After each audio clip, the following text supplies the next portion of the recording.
කොහොමද? අපි 13 වෙනි දවසේ ගානත් එක්කයි එකතු වෙලා තියෙන්නේ. හරි. මීට කලින් පුතේ අපි දවස් 12ක වැඩක් කරලා තියෙනවා. දවස් 12ක මේ වගේ ගණන් සෙට් එකක් හදලා තියෙනවා. හොඳ ගණන් ටිකක්. අනුමාන වගේ ගණන් තියෙන හොඳ ගණන් ටිකක් හදලා තියෙනවා. ඔයාලට ඒක මේක channel එකෙන් බලන්න පුළුවන්. මේකේ ඩිස්කෂන් එකත් පුතේ අපි YouTube එකේ කතා කරලා තියෙනවා. ඒතකොට මේක ඩේලි යන වැඩක්. දවසට ගාණක් හදන්න තමයි අපි try කරන්නේ උපරිම. දවසකට ඉෆෙක්ටිව් වෙන විදිහට ගාණක් හොඳ ගාණක් හදනවා. ඔයාලට මේක පුතේ දවස් ගානේ හදන්නත් පුළුවන්. එහෙම නැත්නම් දවස් 7ක් එකතු කරලා පැය දෙකක් විතර වෙන් කරලා අනිවාර්යෙන් මේ වැඩේ කරන්න පුළුවන්. පැහැදිලිද? පැය දෙකක් මේ යන්නේ නැහැ. සාමාන්‍යයෙන් ඩිස්කෂන් එකදී ටක් ගාලා බලාගෙන යන්න පුළුවන්. ඔයාලට ඒ විදිහට තමයි මම වැඩේ කරගෙන යන්නේ. හරි.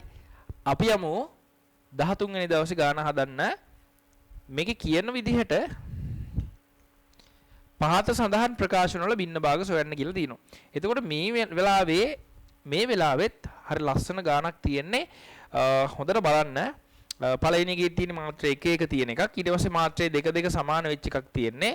ඊට පස්සේ මාත්‍රා 3 3 වගේ සමාන එකක් තමයි තියෙන්නේ. පැහැදිලිද? හරි. ඉස්සෙල්ලා මේ වගේ ගානක් හදද්දී හරිම ලේසි. පළවෙනි ගාන තමයි මේකේ තියෙන්නේ x ඍණ 1 x ධන 1 කියලා. එතකොට මේක සම්ප්‍රදායික බින්න භාග ගානක් විදිහට හදන්නත් පුළුවන්. කොහොමද? මාත්‍ර සමානයි නම් ඉස්සරහින් නියතයක් දානවා. මාත්‍ර සමානයිනේ. එහෙනම් ඊට පස්සේ තියෙන්නේ හරේ ඒක සාධකයක්. ඔන්න වගේ b දාලා සාමාන්‍ය විදිහට හදන්න පුළුවන්. මේ සාමාන්‍ය විදිහ අද කියලා දෙන්න හදන්නේ මේ සෙක්ෂන් එකේදී මේක හදන්න පුළුවන් විශේෂ ක්‍රමයක් තියෙනවා. නෝට් එකක් දාලා හරි කමන්නේ මේක ඔළුවේ තියාගන්න. පුතේ අපිට පුළුවන් ඔහොම AB දාගන්න නැතුව කෙලින්ම මේක ලවයනේ. ලවය වෙනස් කරනවා මෙයාව හැදෙන විදිහට. ඒ කියන්නේ මෙන්න මෙහෙම. x ධන 1 උඩ හදා ගන්නවා. හැබැයි අපිට එහෙම අපිට ඕනේ දේවල් කරන්න බෑනේ. ලවය තිබ්බ විදිහටම තියෙන්න බෑ. අන්න ඒ හින්දා අර ලවයම එන විදිහට මෙතන අතින් හදා ගන්නවා. හරි. මෙන්න මේ ඉලක්කම් දෙක දානවා. කොහොමද? යට එක්කෙනාව හදා ගන්නත් ඕනේ. ඊට පස්සේ ඒ දාපු ඉලක්කමත් එක්ක බලලා මෙන්න මෙතන එක්කෙනා හැදෙන විදිහට ලවය හැදෙන විදිහට ඉතුරු ඉලක්කම දාගන්නවා. හරිද? හිතන්නකො මෙහෙම තියෙන්නේ කියලා. ඔන්න දෙවෙනි උදාහරණේ මේකේ නැහැ. මං එකක් කියලා පෙන්නන්නම්. මෙන්න මේ වගේ. ඔහොම තියෙනවා. ඔයා කරන්නේ කොහොමද? ටිකක් හිතන්න ටක් ගාලා හිතන්න. මොකද්ද වෙන්න ඕනේ? මෙතන x ධන 4 තියෙන්නේ. මෙතෙන්ට පුතේ x ධන 3 එන්න ඕනේ සහ තව එකක් දාගන්න ඔය වගේ. එතකොට කොහොමත් 4ත් හැදිලා අපිට ඕනේ වැඩෙත් වෙලා මේ දෙක සමාන වෙලා තියෙනවා. පැහැදිලි නේද? රයිට්. ඔන්න ඕකෙන් පස්සේ මොකද ඔයාලා කරන්න පුළුවන්? මේකෙන් පස්සේ ඔයාලට පුළුවන් මේක වෙන වෙනම බෙදන්න. මෙතන වරහන් දෙක වෙන වෙනම බෙදන්න. බෙදුවට පස්සේ එනවා 1 ඍණ 2 යට x ධන 1 කියලා. ඉතින් ඔය බින්න භාග හොයලා ඉවරයි. පැහැදිලිද? මේ A අකුරට ඇවිල්ලා තියෙනවා 1 B කියන්නේ ඍණ 2. වැඩේ ක්ලෝස්. තේරුණාද? මේ වගේ ස්පෙෂල් බින්න භාග සෙට් එකක් තියෙනවා. ස්පෙෂල් බින්න භාග හොයන ගණන් ටිකක් තියෙනවා. ලේසියෙන් හදන්න පුළුවන්. දැන් අපි නිකන් උදාහරණයක් කිව්වොත් එහෙම අර මං කලින් ගත්තා වගේ මේ වගේ එකක්. හරි. දැන් මේ විදිහ ඔයාලට ටක් ගාලා මේකේ බින්න භාග කඩා ගන්න පුළුවන් වෙනවා. මොකද මේ වගේ ඒවා අනුකලනය කියලා පාඩමක් තියෙනවා. ඒකෙදි එහෙම ටක් ගාලා හදන්න ඕනේ. ලේසියෙන් හදන්න පුළුවන්. තේරුණාද? දැන් මෙතනදිත් කරන්න තියෙන්නේ x ඍණ 1. මෙතන හදා ගන්නවා 4ක් එක්ක. දැන් ඔයා දන්නවා මේ දෙක සුළු වුණාම හරියනේ 3යි. යට පාට්‍යයත් හැදිලා. මේ දෙක වෙන වෙනම බෙදනවා. ඊට පස්සේ එනවාට එක යට ඔන්න ඔය වගේ ගාණක් විදිහට. පැහැදිලිද? ඔන්න අපි මේ වෙඩෙත් කරා මේක එක්ස්ට්‍රා ගාණක් මන් දුන්නේ. තේරුණා නේද වැඩේ? හරි. ඊළඟට යනවා මේකේ දෙවෙනි කෑල්ල විදිහට. මේවා ස්පෙෂල් අවස්ථා හොඳට මතක තියාගන්න. මෙන්න දෙවෙනි ගාණ x වර්ගයේ ඍණ 2 x වර්ගයේ ධන 2. දැන් ඔයා දන්නවා එහෙනම් මෙතනින් පස්සේ ඔයාලට පුළුවන් x වර්ගයේ ධන 2ම උඩ හදන්න. x වර්ගයේ ධන 2. ඊට පස්සේ සුළු වෙලා මේ දෙක සුළු වෙලා ඍණ 2 හැදෙන්න නම් අපි අතින් දා ගන්න ඕනේ ඍණ 4ක්. දැන් ඊට පස්සේ මේ දෙක වෙන වෙනම බෙදන්න.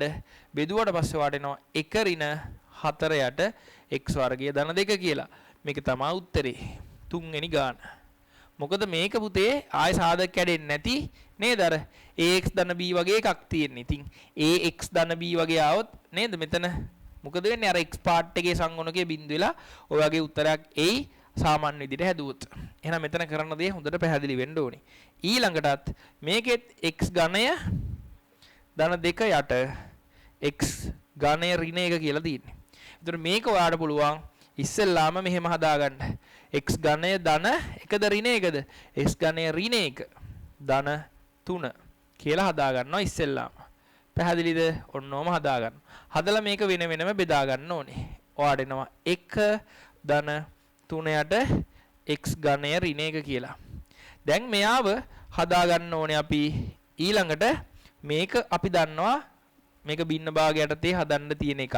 මේක අර කලින් වගේ එකපාර උත්තරේ එන්නේ නැහැ. මොකද මෙතන තියෙන්නේ x ඝනය ධන 1නේ. sorry x ඝනය ඍණ 1නේ.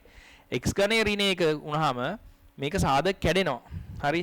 ඊට පස්සේ මේ කැලල වෙනම අරගෙන අපි බින්න භාග හොයමු. මේ කැලල හදන්න තමයි චුට්ටක් වෙලා යන්නේ. හින්දා අපි ඉස්සෙල්ලාම යාව පැත්තක අරගෙන මෙයාව බින්න භාග කඩාගමු. 3 යට ඉස්සෙල්ලාම යාගේ සාධක වලට වෙන් කරන්න මේ වගේ සාධක දෙකක් තියෙන්නේ. හරිද? ඊට පස්සේ වඩනවා a යට x ඍණ 1යි. මේක පුතේ නැවත සාධක කැඩෙන්නේ නැති වර්ගජ ප්‍රකාශනයක් හින්දා bx ධන c. පැහැදිලිද? ඊට පස්සේ කෙලින්ම 3 සමානයි. මෙන්න මේ වගේ මං හදාගෙන යනවා දැන් bx ධන c මම යනවා මේ පැත්තට x ඍණ 1 මේක අංක 1 අපි දැන් මේක එකට ආදේශ කරමු. මේක තමයි අංක 1 එකට ආදේශ කරමු අපි x සමානයි 1 3 සමානයි 1 1 1 ආවට පස්සේ ඒ වතාවක් 1 ධන 1 ධන 1 එහෙනම් a සමානයි 1යි කියලා එනවා 3යි a සමානයි 3යි a සමානයි 1යි. දැන් ඔයාලට පුළුවන් x වර්ගයේ සංගුණකය බලන්න. මේ පැත්තේ x වර්ගයක් නැහැ. මේ පැත්තෙන් a තියෙනවා. මේ දෙක වැඩි කරලා වාට පේනවද මෙතනින් එනවා b. එහෙනම් a ධන b. එහෙනම් a කියන්නේ 1යි b කියන්නේ මේ පැත්තට යද්දි ඍණ 1යි කියලා එනවා. ඊට පස්සේ දැන් අපි තව හොයන්න බෑ abc c හොයන්න අපි නියතය බලමු. නියතය බැලුවාම 3 සමානයි a ඍණ c මෙතනින් ඍණ c ඊට පස්සේ a කියලා කියන්නේ 1යි c ට එනවා ඍණ 2ක් කියලා එනවා. එහෙනම් දැන් මේ විද්‍යාව හොයාගත්තා 3 යට x ඝනය ඍණ 1 උත්තරේ තමයි 1 යට x ඍණ 1 හරි ධන ඍණ x ඍණ 2 මේ bx අන්න ඔයෙන් බලන්න ලස්සන උත්තරයක් එනවා. x ධන 1 කියලා.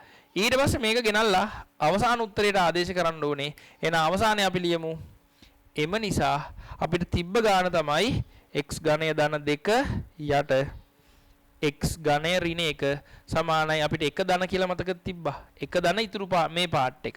එහෙනම් ඒකට ලියමු ආයි 1 යට x ඍණ 1 ඍණ කියලා එළියට ගන්න x ධන 2 යට x වර්ගය ධන x ධන 1 කියලා අවසාන උත්තරේ එනවා. ඔය තමයි දරුවෝ 13 වෙනි දවසේ ගණන් 3 එන විදිහ. ඒකෙත් ලේසිම ගණන් දෙකක් තියෙනවා. 3ක් වුණොත් ගණයක් වුණොත් තමයි පොඩ්ඩක් අපිට වද දෙන්නේ. මොකද ගණයක් නම් අනිවාර්යයෙන්ම එක සාධකයක් කැඩෙන්නම ඕනේ. නේද? x ඝනය આવොත් අනිවාර්යයෙන්ම මොනවා හරි අනිවාර්යයෙන්ම එක තාත්වික සාධකයක් තියෙනවාමයි. ඒ හින්දා මේ විදිහට මේ x ඝනයක් වගේ આવොත් අනිවාර්යයෙන්ම එක තාත්වික සාධකයක් තියෙනවා. පැහැදිලිද? එයාව කඩා ගන්න වෙනවා. එහෙම කඩා ගත්තට පස්සේ තමයි මේ විදිහට හදලා අවසාන උත්තරයට ආදේශ කරන්න වෙන්නේ. පළවෙනි මාත්‍රය දෙවෙනි මාත්‍රය නම් ශේනිකව අපිට වැඩේ පටන් ගන්න පුළුවන්. පැහැදිලිද? හරි. එහෙනම් අපි ඊළඟ දවසේ වැඩෙන් හම්බෙමු. ගිහින් එන්න. ජය වේවා.